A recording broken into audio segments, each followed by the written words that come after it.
श्री शिवाय नमस्तुभ्यम। हर हर महादेव।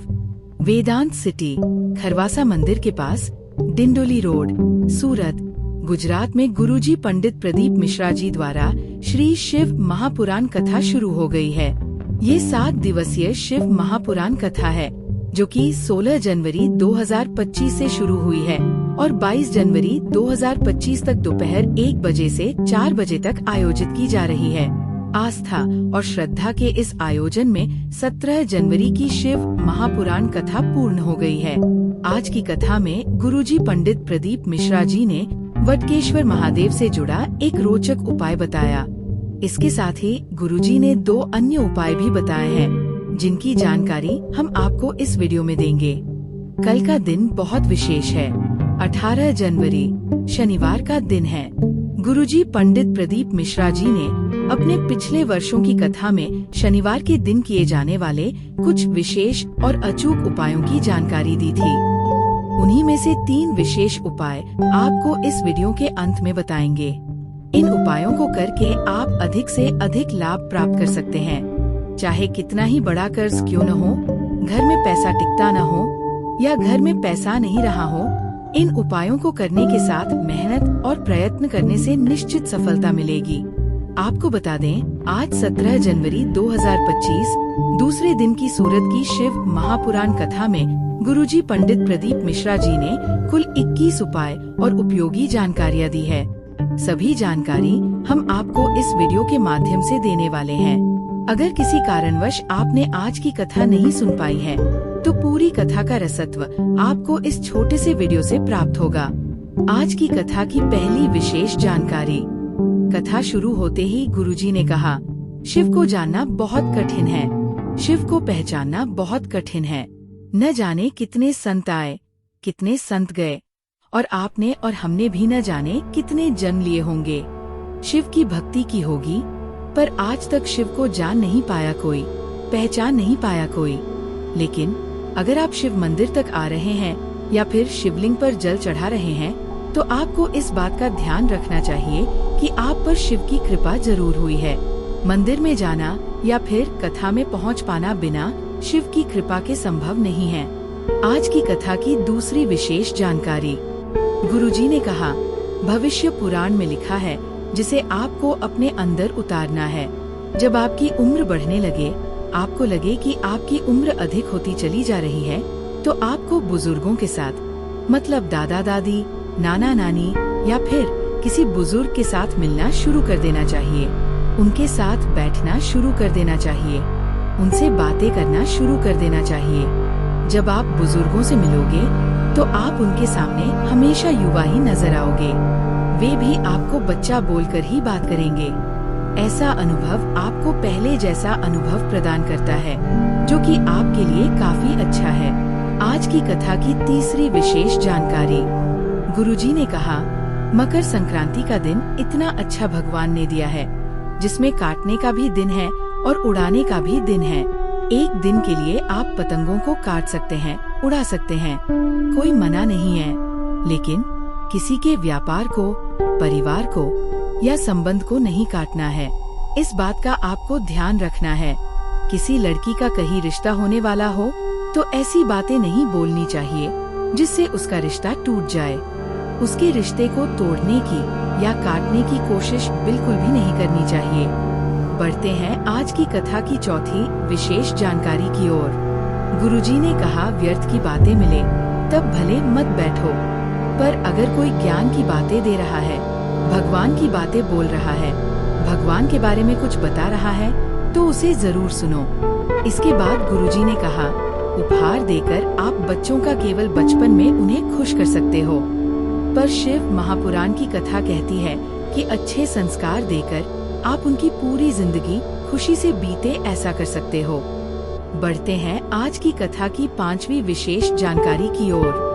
गुरुजी ने कहा, 4 स्थान हैं जहां पर महादेव ने माता पार्वती के साथ सत्संग किया है। वे कौन कौन से स्थान हैं, इसकी जानकारी देते हुए गुरुजी ने कहा, अमरनाथ की गुफा में महादेव ने माता पार्वती के साथ सत्संग किया था।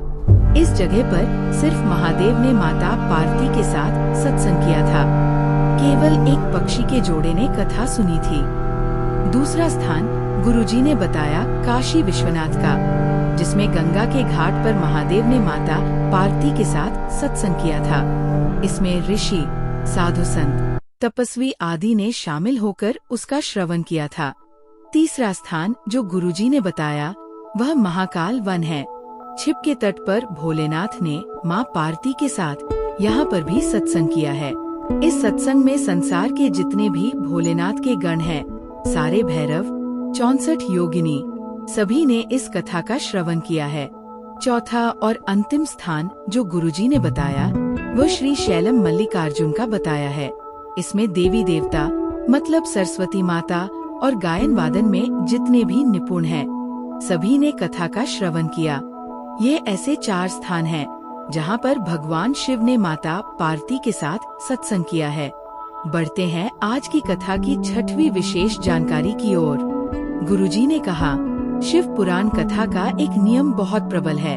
जब आप कथा सुनने के लिए बैठते हो और जिसका स्मरण करते हो, मतलब कथा पंडाल में पहुंचकर या फिर अपने घर पर बैठकर कथा का आप श्रवण कर रहे हैं, तो आप जिसका भी स्मरण करते हुए उस कथा का श्रवण करते हैं, या फिर जिसके लिए आप कथा का श्रवण कर रहे होते हैं, या फिर किसी मनोकामना या किसी कार्य में सिद्धि के लिए आप कथा का श्रवण कर रहे होते हैं, तो वो कथा जब पूर्ण होती है तो उसका जो फल होता है वह उस व्यक्ति को प्राप्त हो जाता है जिसके लिए आप कथा का श्रवण करते हैं या फिर मनोकामना के लिए सुन रहे हैं, तो वह मनोकामना भी शीघ्र अति शीघ्र पूर्ण हो जाती है, या फिर जो उद्देश्य है वह भी शीघ्र अति शीघ्र पूर्ण हो जाता है। बढ़ते हैं आज की कथा की 7वीं विशेष जानकारी की ओर। गुरुजी ने कहा, घर के बच्चों से कहना चाहेंगे कि अगर आपको कोई प्रश्न हो या कोई बात कहना हो तो आप अपने घर के माता पिता या घर के बुजुर्गों से उस प्रश्न का उत्तर ढूंढने का प्रयास करना, किसी और के पास जाकर उत्तर न ढूंढें। बढ़ते हैं आज की कथा की 8वीं विशेष जानकारी की ओर। गुरुजी ने कहा, एक बात कहना चाहेंगे। हो सकता है कि ये बात कई लोगों को बुरी लग जाए, क्योंकि हमारी अधिकतर बातें लोगों को बुरी ही लगती आ रही हैं। इसके बाद गुरुजी ने कहा कि आजकल की छोरियों को कच्चे मकान और सच्चे इंसान पसंद नहीं आते हैं। इन्हें ऐसे इंसान पसंद आते हैं जो दूसरों की गाड़ी में उन्हें घुमा दे, 50 का बैलेंस डलवा दे और चाउमीन खिला दे। इस प्रकार के इंसानों को वे पसंद करती है। बढ़ते हैं आज की कथा की 9वीं विशेष जानकारी की ओर। अनीता जी पत्र लेकर आईं, जिसमें उन्होंने लिखा, इंदौर में एक दिन की शिव चर्चा हमने सुनी थी। वहाँ कथा सुनकर हम अपनी बेटी के लिए नौकरी की कामना करके आ गए। बेटी ने भी 4 गुना अधिक मेहनत करना शुरू किया। बेटी ने साथ ही साथ भोलेनाथ के मंदिर में जाकर जल चढ़ाना और एग्जाम के पहले बेलपत्र की बीच वाली पत्ती में शहद लगाकर उसे शिवलिंग पर चिपकाते हुए सारे नियम किए। आज मेरी बेटी CISF में SI के पद पर चयनित हो गई है। उसी का आभार व्यक्त करते हुए हम कथा पंडाल में आए हैं। बढ़ते हैं आज की कथा की 10वीं विशेष जानकारी की ओर। एक पत्र आया जिसमें लिखा था, सूरत की रहने वाली हूँ। मेरे बेटे के लीवर में गठान हो गई थी। हॉस्पिटल में भर्ती कराया तो डॉक्टर ने सोनोग्राफी करके चेक किया और ऑपरेशन की बात कही। हम घबरा गए। डॉक्टर से दवाइयाँ लेकर हम घर आ गए। सीहोर के रुद्राक्ष को लेकर आए और सीहोर के रुद्राक्ष का जल शिवलिंग पर चढ़ाकर थोड़ा सा औषधि रूप में प्राप्त करके उसका आचमन करवाना शुरू किया। डॉक्टर की दवाइयाँ भी लगातार खिलाईं, क्योंकि आप कहते हैं डॉक्टर शिव का ही रूप होते हैं। दवाइयाँ भी जारी रखी, रुद्राक्ष जल भी देते और बेलपत्र भी खिला देते। बाबा की कृपा से उसकी गांठ गल चुकी है, वो पूरी तरीके से ठीक हो गया है। उसी का आभार व्यक्त करते हुए हम कथा पंडाल में आए हैं। बढ़ते हैं आज की कथा की 11वीं विशेष जानकारी की ओर। गुरुजी ने कहा, व्यापार में जाने से पहले आप कोई मंदिर में जाएं या न जाएं, वो अलग बात है। ये बहुत अच्छी बात है। अगर आप मंदिर में जाते हुए व्यापार के लिए जा रहे हैं और अगर नहीं भी जा रहे हैं, तो आपको एक नियम जरूर धारण करना चाहिए। आपके घर में जो मंदिर है उसमें जो भगवान बैठे हुए हैं, अब वो कोई भी भगवान हो सकते हैं, भगवान विष्णु, भगवान कृष्ण या फिर भोलेनाथ का शिवलिंग। मतलब जो भी भगवान आपके घर के मंदिर में बैठे हुए हैं, उन्हें नमन करते हुए और प्रणाम करते हुए आपको व्यापार के लिए चले जाना है। बीच में अगर आप मंदिर भी जाना चाहें तो जा सकते हैं, पर आपको अपने घर के मंदिर में भगवान को नमन अवश्य करना चाहिए। इसके बाद जब आप व्यापार करके घर पर आएं, तो भी आपको एक बार अपने घर के मंदिर में भगवान को नमन करना चाहिए। उनसे कहना चाहिए कि आपकी कृपा से मेरा व्यापार अच्छा चल रहा है, ऐसे ही कृपा बनाए रखें। और अगर व्यापार अच्छा नहीं चल रहा है तो अच्छे व्यापार की भी आप उनसे कामना कर सकते हैं। बढ़ते हैं आज की कथा की 12वीं विशेष जानकारी की ओर। गुरुजी ने कहा, 2 चीजें बहुत प्रसिद्ध है, सूरत का जीवन और काशी का मोक्ष।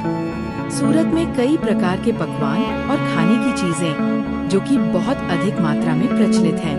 इसके साथ ही काशी में लोग मोक्ष पाने के लिए जाते हैं।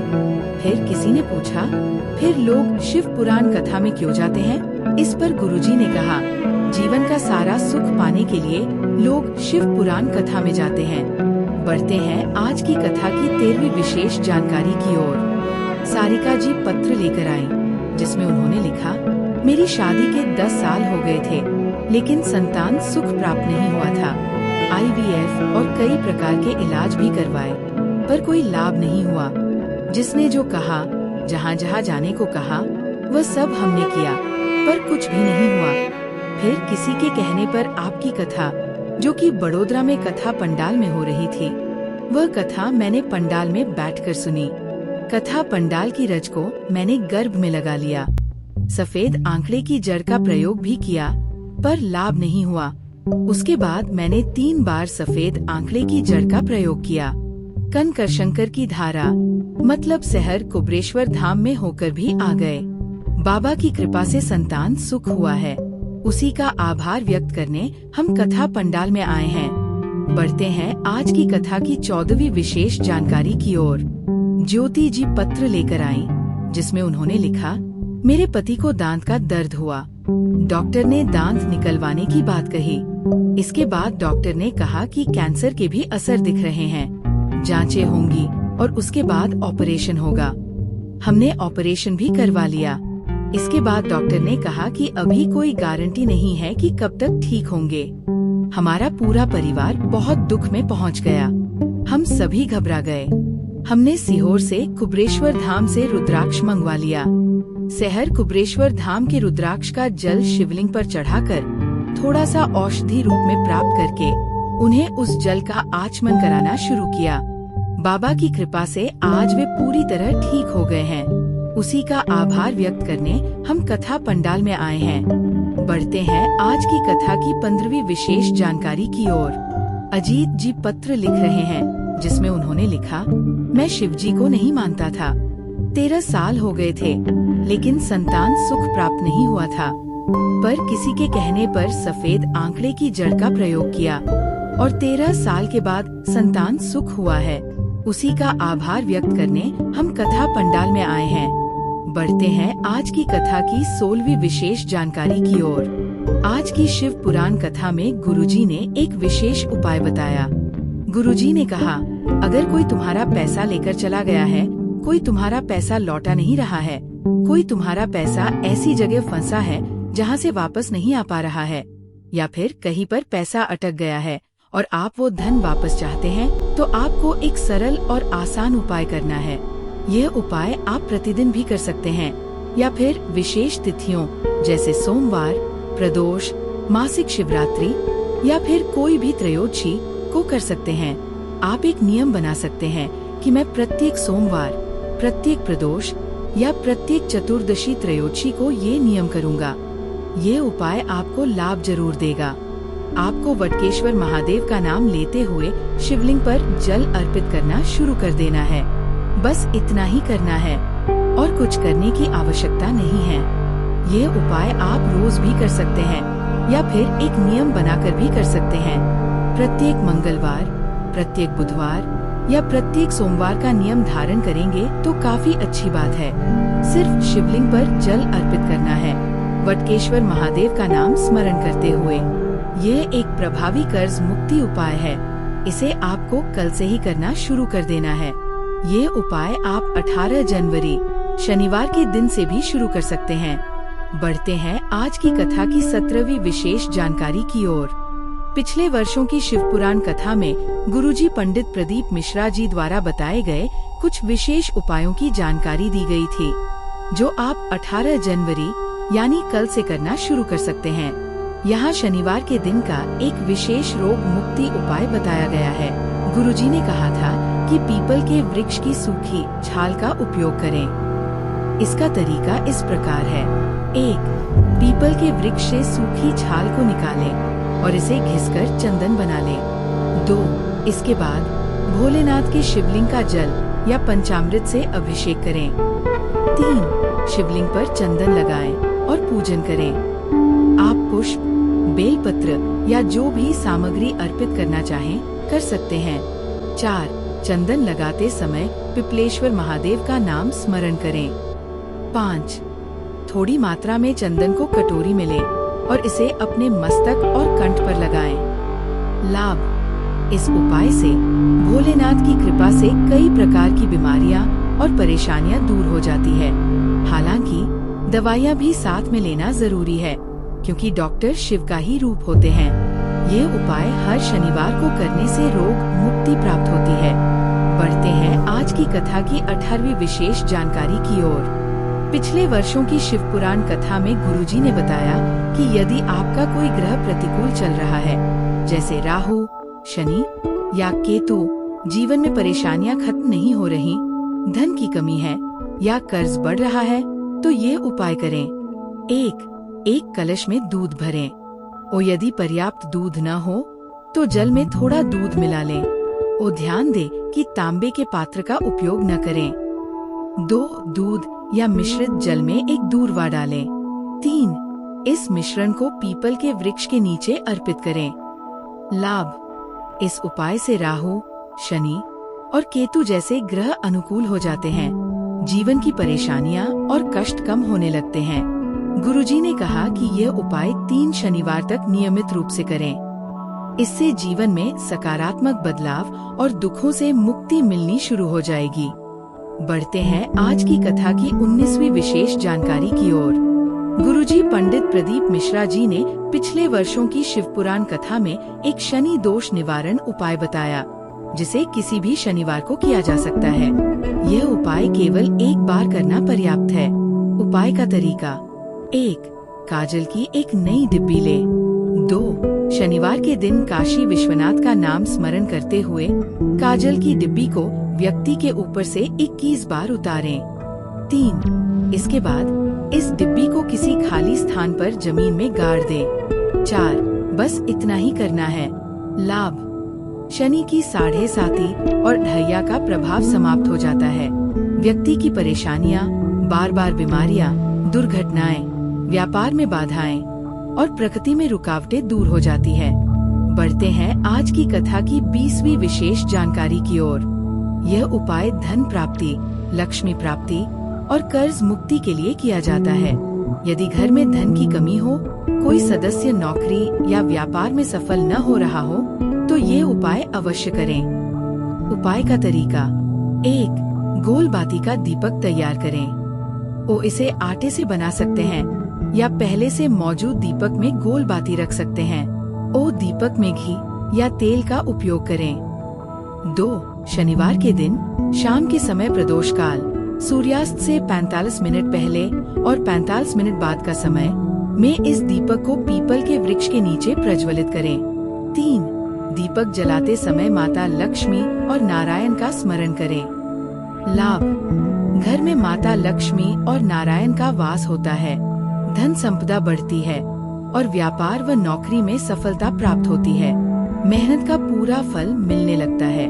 विशेष ध्यान दें, ये उपाय 3 या 5 शनिवार तक करें। घर की कोई भी स्त्री या परिवार का कोई सदस्य इस उपाय को कर सकता है। ये उपाय अत्यंत प्रभावी है और इसे 18 जनवरी से करना शुरू कर सकते हैं। भोलेनाथ और माता लक्ष्मी की कृपा से जीवन में धन, सुख और समृद्धि का आगमन होगा। बढ़ते हैं आज की कथा की अंतिम विशेष जानकारी की ओर। गुरुजी पंडित प्रदीप मिश्रा जी की आगामी शिव पुराण कथाओं का कार्यक्रम निम्नानुसार है। 1. 24 से 30 जनवरी 2025। स्थान साक्री, महाराष्ट्र। कार्यक्रम शिव पुराण कथा। 2. 1 से 7 फरवरी 2025। स्थान कुपूर काकेर, छत्तीसगढ़। कार्यक्रम शिव पुराण कथा। 3. 10 से 16 फरवरी 2025। स्थान प्रयागराज, सेक्टर नंबर 21, पीपर पुल, 61वां बाबा शिविर। कार्यक्रम त्रिवेणी शिव पुराण कथा। 4. 17 से 23 फरवरी 2025। स्थान तारा बाबा की कुटिया, सिरसा, हरियाणा। कार्यक्रम शिव पुराण कथा। 5. 25 फरवरी से 3 मार्च 2025। स्थान रुद्राक्ष महोत्सव, सीहोर कोपरेश्वर धाम। कार्यक्रम ओ शिव पुराण कथा, ओ अभिमंत्रित रुद्राक्ष का वितरण। विशेष जानकारी। यदि इस जानकारी से संबंधित आपके कोई प्रश्न हो तो आप कमेंट बॉक्स में पूछ सकते हैं। यदि ये जानकारी उपयोगी लगी हो और कथा से आपको आनंद की प्राप्ति हुई हो तो कृपया श्री शिवाय नमस्तुभ्यम या हर हर महादेव अवश्य लिखें। हर हर महादेव।